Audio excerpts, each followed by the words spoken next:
So I should have bought. But if you did love the safety of objects, I say, by all means. All right. Okie dokie. My next one is, well, actually, let's, hold on.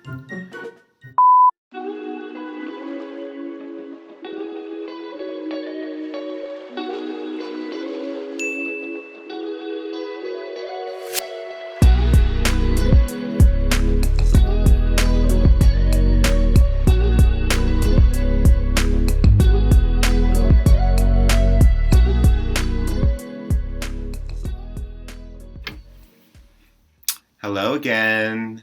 We're back. We apologize. It's been a little while. We missed you. We did. But we're here. We're back with our August wrap-up. Can you believe August is over already? Yeah. I can't. Yeah. It's been a very long month. Yes, it has. Yeah. We've gone through a lot this month alone. Mm-hmm. Just in getting back to school. We got our vacation in, a lot of stuff kind of condensed into 1 month. So, yeah. I read most of my TBR in that first week, and I don't remember anything. So, yeah. So these reviews will be a little bit interesting. Half of my TBR I read on vacation, and the other half I did not read until 2 days ago. So, but we do have a brief explanation as to why we were gone. As you all know, we're both teachers. So we did start school about, 2 weeks ago. So we've been both embroiled in school and getting that started, and our reading kind of slowly dipped because of that. Also, when school started, you probably can tell a little bit, but I'll post some pictures so you can see it in all of its glory. But I managed to have a desk fall on my face. Or pieces of a desk fall on my face, and made my eyes swell up. I had a really gorgeous shiner for the first week of school. Most of my students thought I was wearing makeup, but I indeed just had a black eye. Or you just did one side of your face. Yes, yeah, just wearing eyeshadow on this one eye right here. But that black eye, in turn, caused my vision to be kind of blurry for a little bit, so reading was really, really difficult. So it wasn't until 3 or 4 days ago that I could actually pick a book back up again. So hence why we've also been gone for so long, because I didn't want to scare anyone and film with a giant swollen black eye. So we do apologize that we've been gone. That is mostly why. I will take all the blame for that. So, but he liked it. He liked the look. Every time he looked at me, he would laugh. It was cute. He was like, I just want you to do the other eye. I should have purchased some eyeshadow and just completed the look. So, but you'll enjoy the picture I throw up of it. So, how did you feel about all of your books this month? Like I said, I read them very early on, and there's a few that I'm a little I kind of had to go back and kind of look through and just kind of remember. Yeah. Oh yeah. But not so much of a good reading month for me. I think I picked a variety of books that I kind of went up and down, and then I think I was trying really hard to get through them so quickly that my energy kind of waned during that time. So a few of them were okay, but that's about it. That's about it. Yeah. Mine were kind of middle of the road as well. There was one that's kind of really, really good, one that's just under really good, and the rest are kind of meh. Yeah. But I also think we were under a lot of pressure with school starting and getting everything. If you're a teacher, you understand where we're coming from, of getting everything ready. And then, so we're just trying really hard to get through this TBR and then kind of move on. Yeah. So sometimes it was a battle. Yeah. I felt weirdly pressured, especially by the end of the month. Well, I shouldn't say pressured. That's not the right word. But I was like, oh yeah, I have these books I have to finish. Mm-hmm. And even he was like, you need to finish those books. Mm-hmm. To the point where, as yesterday, I was driving to my dad's home and I found the audiobook for one of them and put it on 2 times speed. And I was trying to get it completely ingested by the end of the day so that we could film this today. Mm-hmm. And I did it, but it was just it felt like a bit of a chore, which I didn't love about it. But I think that's a horrible time when it starts to feel like a chore. And then I always just say to stop. Yeah. Or move on and do something else, because at least that puts me in a lag if I'm not interested and invested in the book or the characters. I tend to just kind of toss it aside. And the weird thing is, I liked all of my books well enough. Like, I liked them all well enough to keep going. The chore was mostly like, oh, I need to finish these, and it's almost the end of the month, and like, I've got to get them done. Like, that was the hard part, but I did enjoy all of them in one way or another. Some of them less than others, but Okay. Yeah. Well, should we start? Let's Okay. start. Do you want me to go first? Yeah, you go first. All right. The first book that I completed this month was The Book of Accidents by Chuck Wendig. I mentioned this in our like TBR video, but like I made a mistake in choosing a giant book. I mean, it's over 500 pages, but this is the book of all of them that I actually tore through. I think it might have been situational. Yeah. We went on vacation in the first week of August. Do you want to tell them where we went? We went to Dollywood. Did. It was great. It was fun. Yeah, we spent a whole week in Tennessee, and went to Nashville, went to Pigeon Forge, went to Dollywood, and we ate everything. Yeah, everything possible that we could. So we also were like a little bloated and gross after vacation, so it was like we need to take a minute off camera to process through all that. But this is the only book I took with me, so I was reading this only on the way, and I think I finished it right when we got back. I think I was very close to finishing it by the time I got back. And I actually really like this book. I'm going to throw up the book report card so you can see kind of what I thought generally. But I enjoyed it for the most part. Everyone's selling it as a haunted house book, and it's not a haunted house book. I don't know why people are saying that. I don't know why people are selling it that way. There's a house, but the house isn't necessarily haunted. And there's a house on the cover. But it's not a haunted house book by any means. It is a horror novel. There's lots and lots of horror and paranormal things that happen, and there's a lot of like heady kind of multiverse things, which kind of flew over my head in a lot of ways. But for the most part, for the tone and for what the book was trying to say, I really liked it. It had a lot to say about trauma and like the past and what the past has done to us and what it does to our futures, and then how that ripples out. So I really enjoyed that part of it, at least, and the writing was great. So for plot development and pacing, I gave it a 90 out of 100. For character development, I gave it a 95. I liked most of the people. There were some people who obviously was like, why are they here? But, theme and subject matter, I gave it a 90. That's probably one of the lowest scores because I think it was trying to say a lot. I don't know that it successfully said everything. Writing style, 100. I like I said, I tore through the book. The writing was great. The dialogue was great. The syntax, the literary things were really, really nice. And engagement, I gave it a 90, only because I did, put it down and pick it back up, put it down and pick it back up. I didn't read a lot in one chunk. So that gives it a final grade of 93 out of 100, which is an A. So The Book of Accidents by Chuck Wendig, probably one of my highest rated this month, and that is an A. So my first book is The Safety of Objects, which I read, I think it was August 1st and 2nd. I kind of zipped through that really quickly. So that was a very long time ago. But it is a short story collection by A.M. Holmes. For plot development and pacing, I gave an 80. I'll kind of go through these at the very end, but character development, 80, theme and subject matter, 90, writing style, 100, and reader engagement, 70. I kind of gave it the reader engagement grade that I did because it's a short story collection, so I started, the first couple of stories are very, very strong, and they were very strong while I was reading it, and then after a while, I just kind of set it aside for a little bit. It didn't make me continue on.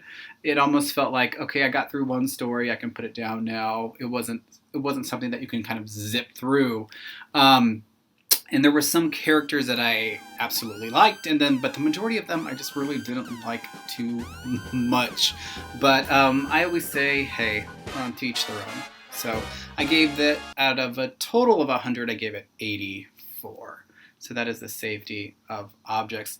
I didn't start the month off very well, I will say, and then it just kind of continued to be very questionable throughout the rest of the month. Yeah. Sometimes you set the tone really early, and then it, just kind of Well, fades. I think what happened was I really loved Angela Carter's short story collection, Mm-hmm. and I was like, well, let me try another short story collection, and maybe that was just the wrong. I should have just kept with Angela Carter. So if you did love The Safety of Objects, why don't you reach out and tell me why you liked it? There was about 3 stories that I absolutely loved. The beginning one was probably my favorite, with the 2 parents and their children leave them for a few days, and they kind of chaos just erupts. So that was probably one of my favorites. So yeah, reach out and talk to me. Tell me why you liked it. All right. So my next book was actually one that I've been anticipating almost all summer, especially when I saw it was coming out. It's All's Well by Mona Wad. And I read her previous book, Bunny, and liked it a lot, but was very confused by it. And I will say that trend is continuing. I did like this book quite a bit, but I don't know that I fully get it.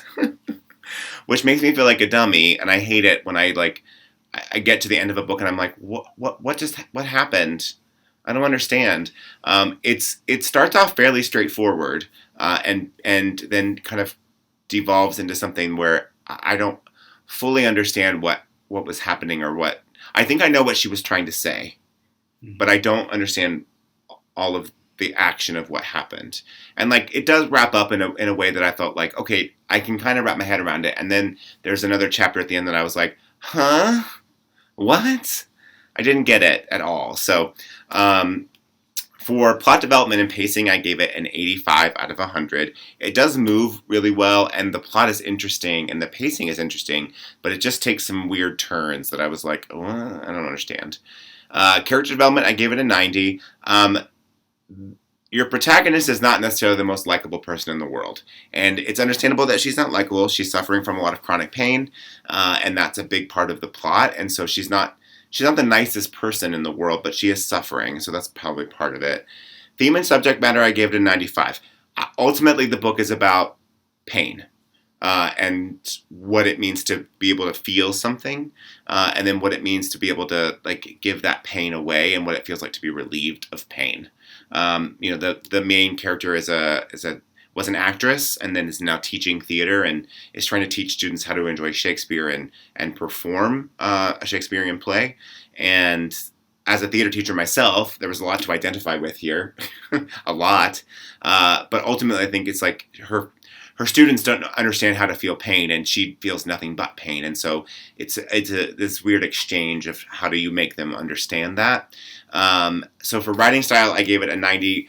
Mona Wad's writing is great, and the character development is really nice, and the way she creates the world is really nice. There were some things where I was like, I think it feels like she's trying to be obtuse for no reason. And then I gave it an 85 out of 100 for engagement, because I did enjoy it, but there were times where I just I want to pick that up again, but it's I need to finish it. So that gives it a score of 89 out of 100, which is a B+. So that's All's Well by Mona Wad, which is a B+. Great cover design, less good on the inside. So, yeah.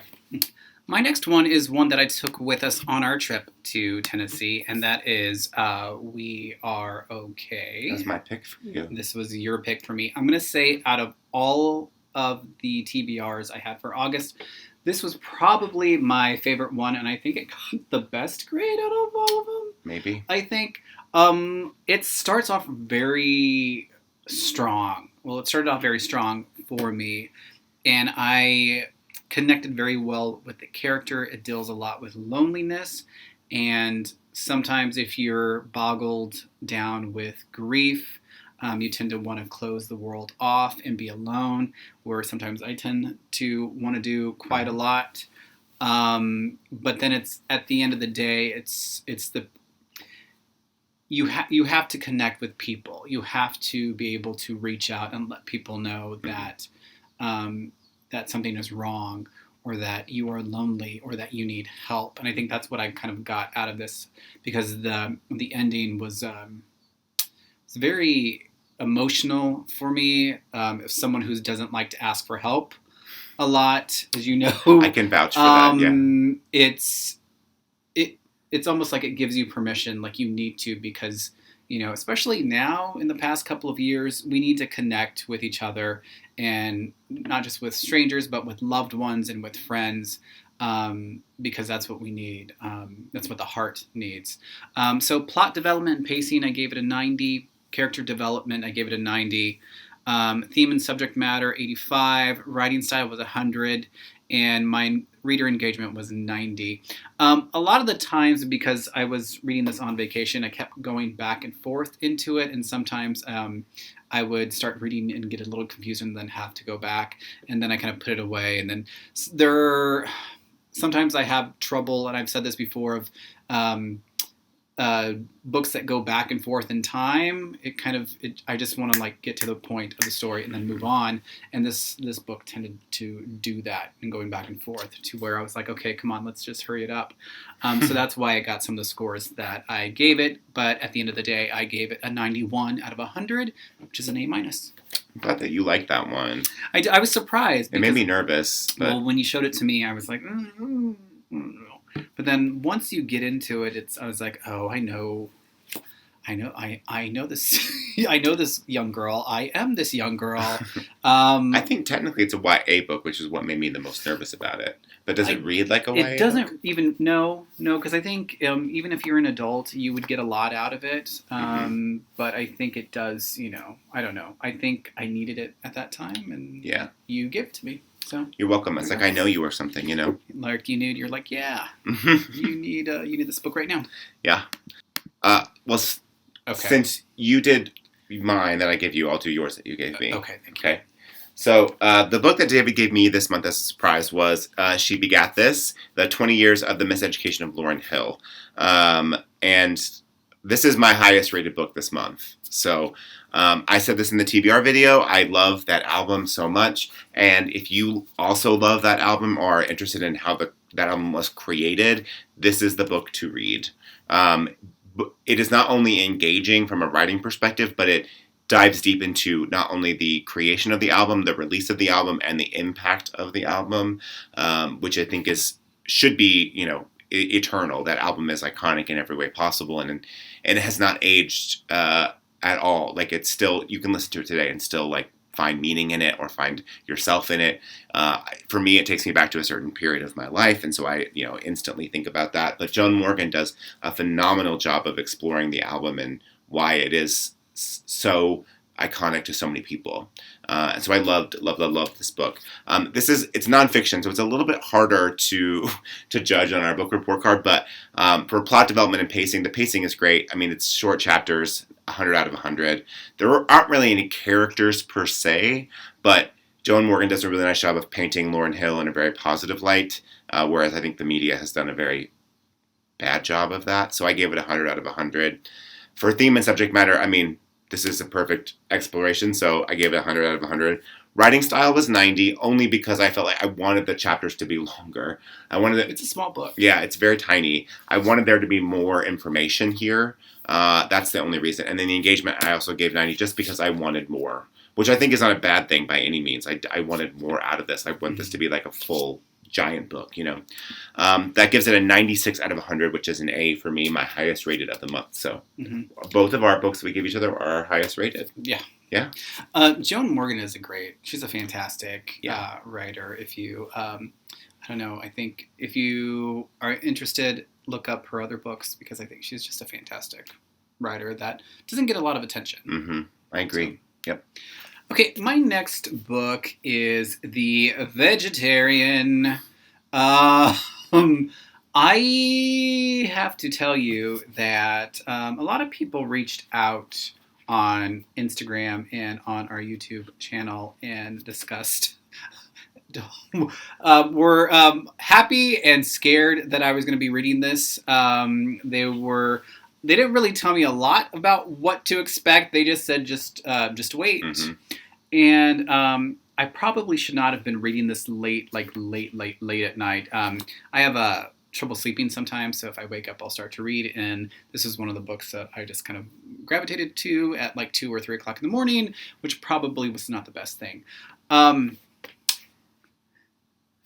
As both of us are vegan, okay, so there's a conversation that always needs to be had when you're in, let's say, you're in a group full of non-vegetarian people that sometimes can be, the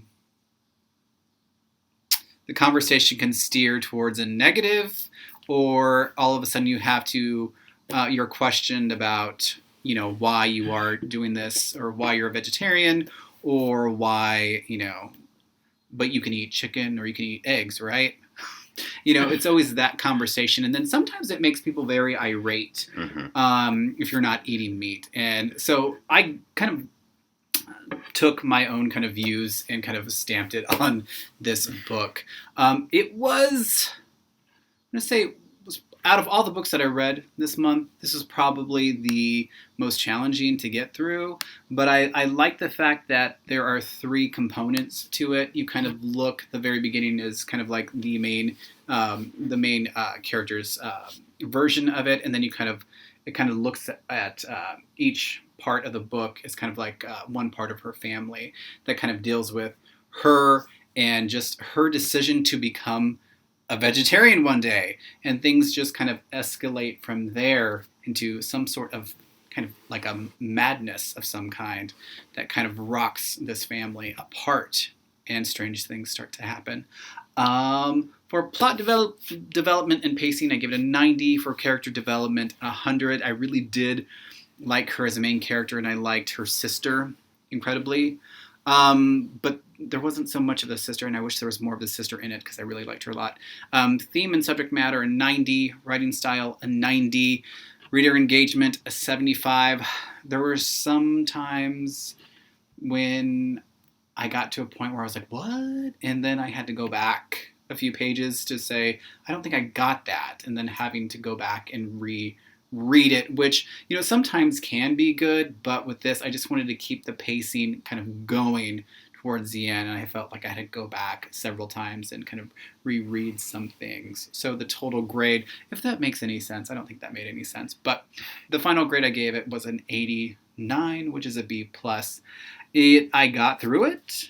I liked a few. And that's sometimes the only thing that we can say. And I liked a few of the characters. I liked the way that it was kind of constructed. I liked the way the writer constructed the story. But at the very end, there was a big question mark over my head. And then that's where I had to go back and look through and say, well, is that what I got from the book? Or is that what the writer was trying to say? I don't know. So maybe that's what people were sending me a message about. We'll see. Just get through it and then let's talk about it. But so now I'm ready to talk about it. Okay, so if you have read The Vegetarian, please reach out too, because that would be a great conversation to have, because I would love to know how you all thought about it. All right. So the last book that I read this month was The Winter People by Jennifer McMahon. And this is the one I just finished it yesterday, last night to be specific. No. I mean, okay, here's the deal. So I enjoyed this enough. It is very much a middle-of-the-road horror thriller for me. I think, David mentioned that jumping back in time and multiple narrators thing has always been bothersome to him. It's the same for me. I don't love... In my brain, I don't love trying to keep track of multiple threads, and I think that's what you have to do here. And not only do you have to keep track of multiple threads in present day, you also have to keep track of multiple threads in 1908 as well. So the ultimate story that is told is really interesting, and the idea of would you, if you could bring back someone that was dead, would you do it, and what would the repercussions be? It does feel very like Pet Sematary-ish, only it's not the same by any means. So I told him afterwards, I was like, I put it in our to sell pile because I don't think I'm ever going to read it again, nor do I think I need to read it again. And I don't know that he would enjoy it, so I think we're probably not going to keep it after this. But I'm glad I read it. It's just not my favorite thing that I've ever read.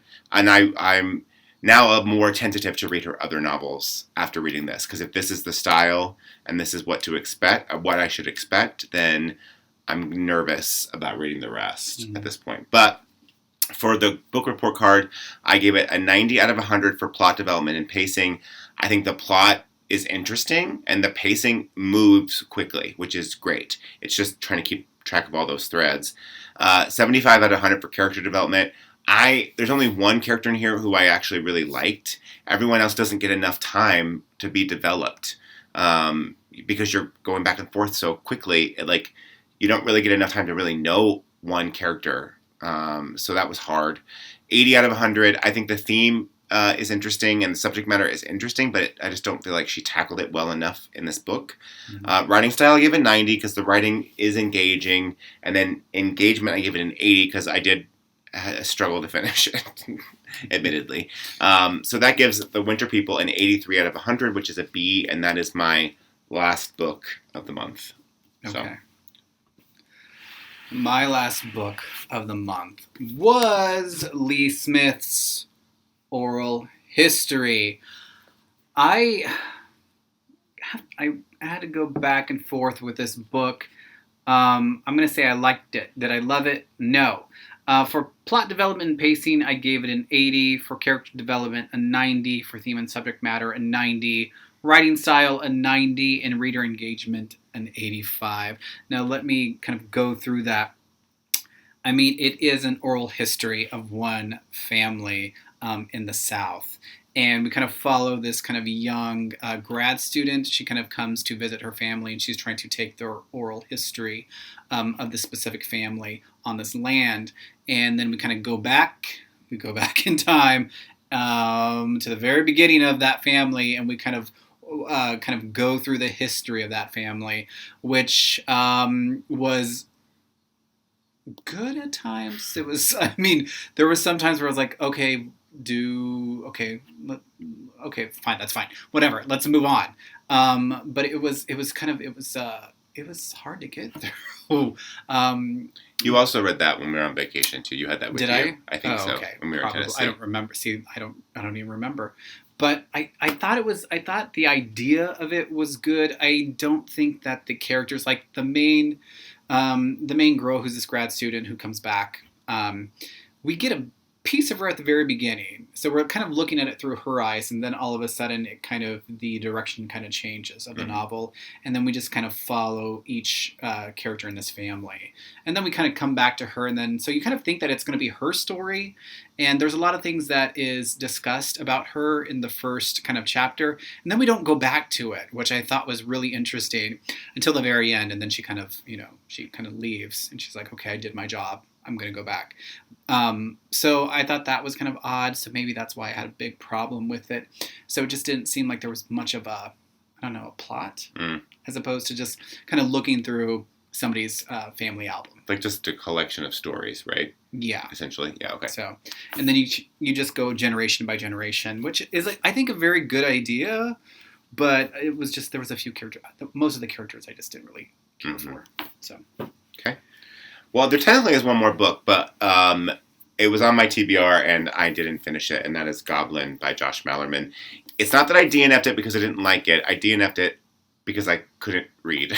I had started it right before my eye injury, and then it happened, so I put it down. And then I put it down, but I put it back on the bookshelf. So I forgot that I even really had it on my TBR, so that's why I finished The Winter People. So I'm going to add this to my October TBR for, spooky season, since we are almost there. I can't wait. So yeah, it's not that I didn't want to finish it or couldn't. I guess I couldn't finish it because I couldn't see, but I will add it back again, so we'll see how I feel about it. I want you to put that on your TBR every month. Yeah, right now I feel like it's been on my TBR every month. Just carry it over. I know. It's just going to last me till the end of the year, and I'll be like, guess what? One book I meant to read all year is Goblin, and I did not do it. Yeah.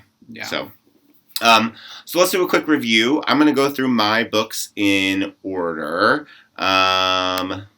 I think my lowest rated is The Winter People by Jennifer McMahon, which is a B.